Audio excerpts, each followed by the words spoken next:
You know, I was going to try to make a sketch, but that pretty much sums up everything we're going to do in this episode, so... I mean, I couldn't do it better than that. I mean, I have bottles. I should have done it. I should have done it. I should have done it! Today, we are talking about Warriors in EDISON format. You may think that the star card of this episode would be the immortal bushi, but I think maybe a more appropriate star card of this episode is Field Commander Rahz. You know Field Commander Rahz. We all know this card. We love this card. And while you think about what may or may not be happening with Field Commander Rahz, I want to briefly mention that next week is the 1-year anniversary of Curse Tech. And we're gonna have a mini celebration, but I'll talk about all of that at the end of this episode. For now, Warriors in EDISON format. Stratos, Steedy Warrior Lady, they're always popping up as staples in various decks, but how do they do on their own? Let's say they get falsely accused of killing Cyrus in a dystopian New York, and now every other gang is trying to kill them. What are they gonna do? Well, they're gonna band together and make a semi-good deck. At least that's what I would do. That's Behold, my Solidarity, Warrior, Dragon Queen, Archfiend Oath deck profile. I was really trying to think of a good name, but I don't know, maybe like Dragon Master Knight. There's something about like Warrior slaying the dragon. I can't figure it out. Maybe you guys can. And this deck is so funny. It is the combination of so many synergies. First of all, I was inspired by Carpath. I love Carpath. I love that deck, but there was just one problem with it. It didn't have enough silly continuous spells, which is where I slot in the Archfiend's Oaths and the Convulsion of Nature, and boom, you've got a perfect deck. And the cool thing is there is a good reason to do this. As you can tell, we talked about Field Commander Rahz. Well, Archfiend's Oath, Field Commander Rahz, perfect combo. You summon Field Commander Rahz, put a warrior on top of your deck, activate Archfiend's Oath, declare the card, pay 500, draw the card. Guess what the card is? It could be Armageddon Knight. You normal summon the Armageddon Knight on your next turn, send a Plague Spreader zombie to the graveyard, use the Plague Spreader, stack a card from your hand to the top of your deck, and that's Goyo Guardian, and you can use Archfiend's Oath again to draw that card. You see, you've got like a mini resource loop advantage engine that you can use these cards with, and if you happen to draw Convulsion of Nature, well, it's pretty good as well. Also, the continuous spells just work really well with the warrior package. The immortal bushi becomes better the more attack it has, and the more value we can get in the battle phase. This is where Burden of the Mighty also comes in. Also, Chaos Endmaster is not too bad. The one thing holding this guy back is the fact that 1500 attack is not very much, but if you combine it with the Burden of the Mighty and the Solidarity, it's a pretty ideal scenario for this card. Also, it works pretty well with the Immortal Bushi. If you bring back the Immortal Bushi in the standby phase and normal summon the Chaos Endmaster, even if you can't get over an opponent's monster, that is still a level 6 synchro because the Chaos Endmaster is a tuner and Goyo is a warrior and is not too bad. Also, Chaos Endmaster's target is kind of good in this deck. Turret Warrior is its name. It's a card I've never seen anyone else play it, but in theory, it's not terrible, especially with Immortal Bushi. If you bring back Immortal Bushi in the standby phase, tribute it to special summon the Turret Warrior, well, that's just a 2400 attack monster that could be boosted by Solidarity, and you still retain your normal summon, which is not bad. And the fact that Chaos Endmaster can get this guy out of the deck, it's kind of cool. It's kind of a little cute little package to throw into your deck. Now let's talk about the dragon in the room. Dragon Queen of Tragic Endings is kind of an insane boss monster in this deck specifically. We are playing some bad continuous spells because I just felt like I wasn't seeing enough, and one of those bad continuous spells is Card Trader. I'm not like 1000% sold on this card, but I kind of like it. It's kind of good. I think in this type of deck, all of your cards get more value the more turns they stay on the field. Now let's talk about Dragon Queen and Solidarity. You wouldn't think it works, but it works. It works so well. I actually think this is a combination that could be tried out in a lot of different decks because Solidarity is one of the best continuous spells in the game, and Dragon Queen doesn't really conflict with it. You see, although Dragon Queen can go to the graveyard, in the standby phase, you can just bring it right back, either sending the Solidarity or another continuous spell, and now there are no more dragons in your graveyard and your Solidarity is live yet again. Also, let's briefly talk about the other options. You can see in my side deck, I tested a lot of other cards. A lot of them are very cute and they add some synergies and some nice things like the Marauding Captain, but I cut down the deck to its bare essentials, and that was what worked best for me in testing.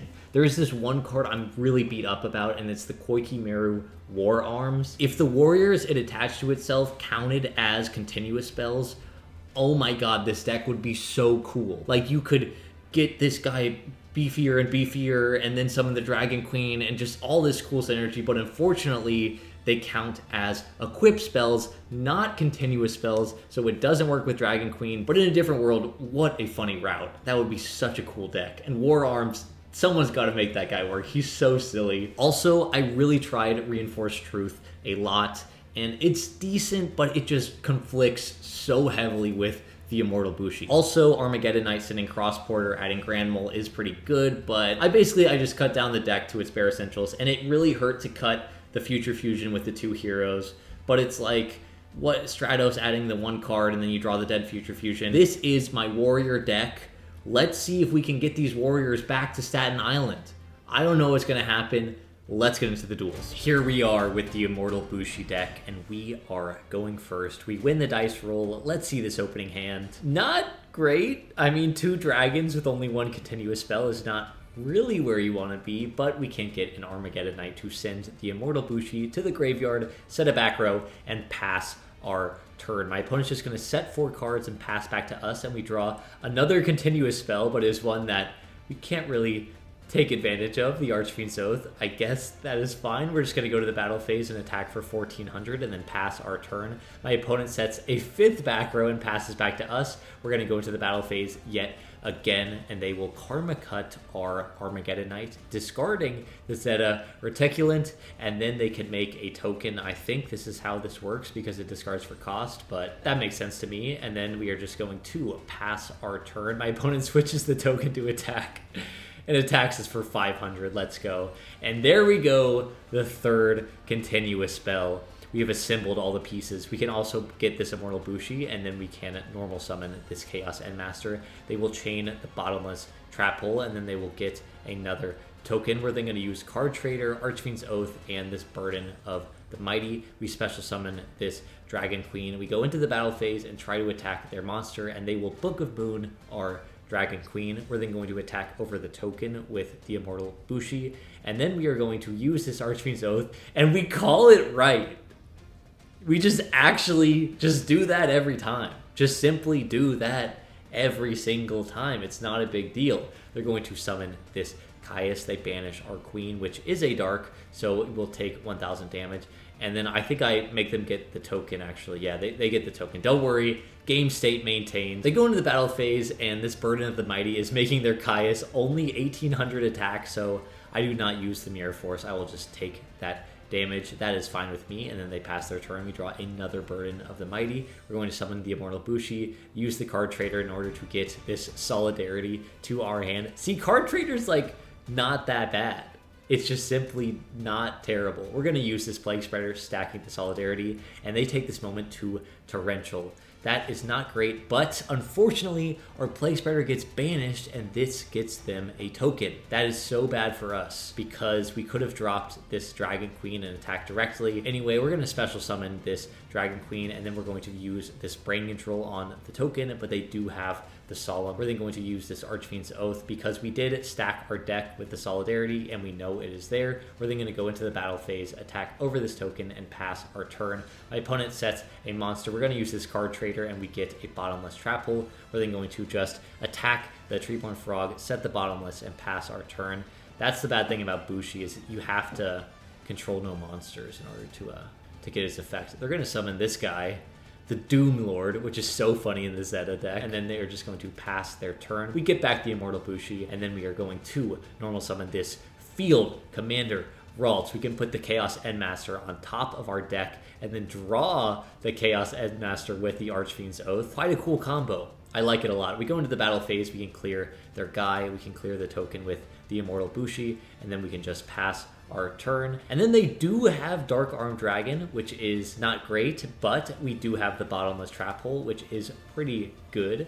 And then they are just going to pass their turn. We draw an Archfiend's Oath, but we're going to card trader that card, and we draw another Archfiend's Oath, and then we're going to normal summon this Chaos Endmaster, go into the battle phase, and this is just game. Let's go on to game number 2. My opponent Foolish Burials a Zeta, and then they just pass their turn. We're going to normal summon this Ralts. We're going to put this Chaos Endmaster on top of our deck, go into the battle phase, and it is a DD Warrior Lady. They're going to banish our monster, and then we can activate this Archfiend's Oath and get that card to our hand that we placed on top of our deck. We then set a couple of cards and pass our turn. They summon this DD Warrior Lady, and we are going to Mirror Force, and then we draw another Dragon Queen. We're going to use this Armageddon Knight to send the Immortal Bushi to the graveyard and use Archfiend's Oath, and we just call, I think, Solidarity, but we hit a Bottomless Trap Hole. That is no problem. We attack into this monster, and then we are just going to pass our turn. They summon the DD Warrior Lady again, attack over a guy for 100, set a back row, and pass back to us, and we draw an MST. We can get back this Immortal Bushi in the standby phase, and we're going to call Solidarity again, but we do hit another Immortal Bushi, which is really good. This is literally just a mill 1 if you think about it, so not the worst card. I wonder if you could do it in like Light Swords. Maybe you could actually with that Feather of the Phoenix. That card is good with JD. Okay, that could be something cool. That could be something cool. They're going to attack our Immortal Bushi, and they do decide to banish it, I think because they want to get the token. And then in main phase 2, they are going to tribute summon this Zeta, or special summon it actually. We get back this Immortal Bushi in the standby phase. We're going to use this Archfiend's Oath, and we call just Burden of the Mighty, but we hit another Immortal Bushi. We're going to MST a back row. We're going to normal summon this Chaos Endmaster, go into a Goyo Guardian, and they do have the Torrential Tribute. We're going to set another back row and pass our turn. There it is, the Convulsion of Nature, the third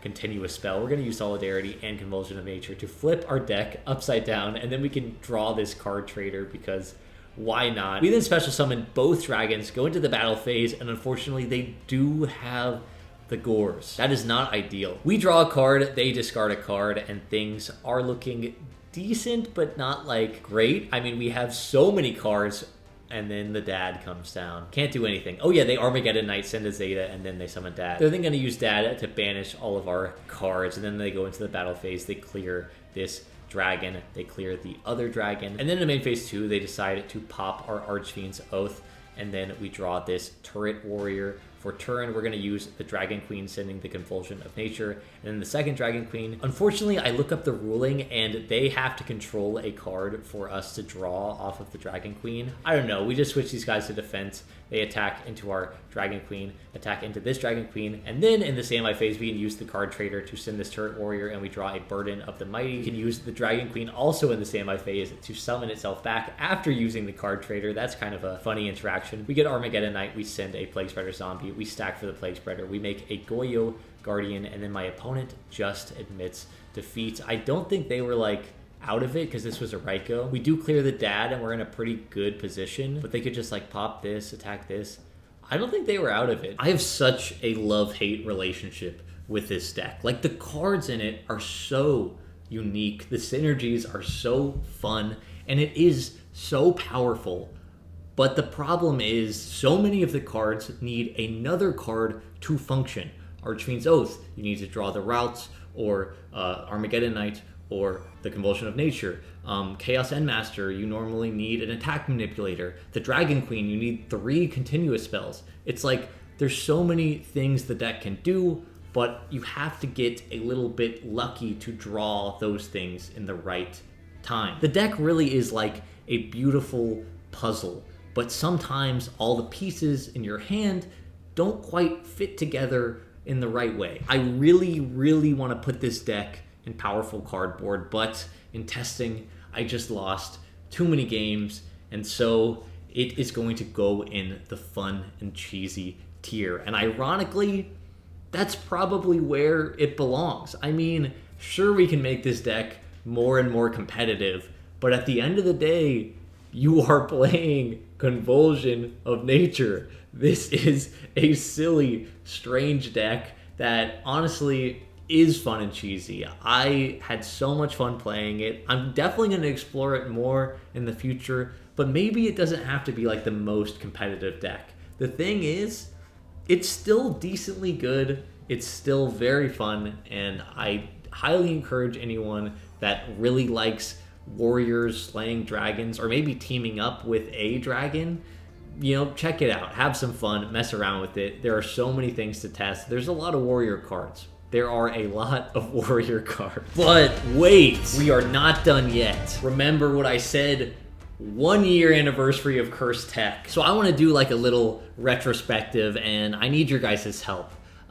Basically, I want to see what you guys thought about the previous year of Cursed Tech. Over the course of the next couple of days, I'm going to put out 4 polls on my channel. The first one will be the funniest episode. What do you guys think the funniest and silliest episode of Cursed Tech has been? And that poll will probably come out on like Monday. I don't know. The next poll will be the best boss monster. Maybe it's montage, I don't know. The third poll will be the most competitive deck I have ever made. Although I do a lot of silliness on this channel, I try to be good sometimes. And the fourth poll will be just flat out, what is the best episode of Cursed Tech? There'll be quite a few options on this, but I'm just curious, like, over the past year, there has been so many episodes, so many different types of episodes, such a variety. I want to know, out of all of them, which ones did you all like the best? It'll be a fun celebration next week, going through, looking back at some of the best moments, and